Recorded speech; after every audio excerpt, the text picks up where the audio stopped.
தை மாத தேய்பிறை சஷ்டி 6 விதமான சக்திகளை கொண்டவராக தோன்றியவர்தான் முருகப்பெருமான். முருகப்பெருமானை வழிபடுபவர்களுக்கு வாழ்வில் வல்வினைகள் நீங்கி நன்மைகள் ஏற்படும் என்பது நிச்சயம்.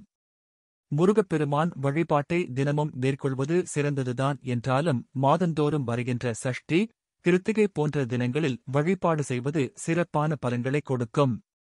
அந்த வகையில் தை மாத தேய்பிறை சஷ்டி தினத்தன்று முருகப்பெருமானை எவ்வாறு விரதமிருந்து வழிபட்டால் மிகச் சிறப்பான பலன்களைப் பெறலாம் என்பதை இங்கு தெரிந்து கொள்ளலாம்.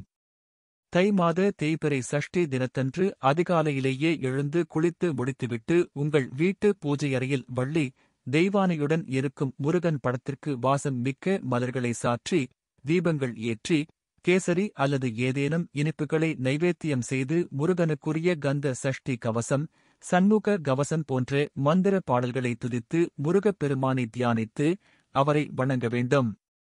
அன்றைய தினம் 3 வேளையும் உணவு ஏதும் உண்ணாமல் பால், பழங்கள் மட்டும் சாப்பிட்டு விரதம் அனுஷ்டிப்பது சிறப்பாகும். உண்ணாவிரதத்துடன் மௌனவிரதம் சேர்த்து அனுஷ்டிப்பதால் பல நன்மைகள் ஏற்படும். மாலையில் அருகில் உள்ள கோயிலுக்கு சென்று முருகப்பெருமானை வணங்க வேண்டும்.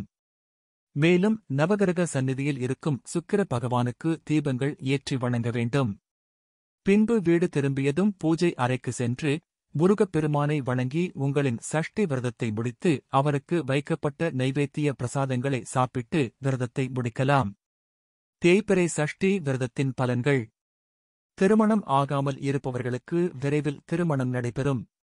ஈடுபடும் காரியங்கள் அனைத்திலும் சிறப்பான வெற்றிகள் உண்டாகும். பொருளாதாரத்தில் இருந்து வந்த தேக்க நிலை நீங்கும். தொழில், வியாபாரங்களில் லாபம் பெருகும். நேரடி, மறைமுக எதிரிகள் ஒழிவார்கள். உடல் மற்றும் மன ஆரோக்கியம் மேம்படும்.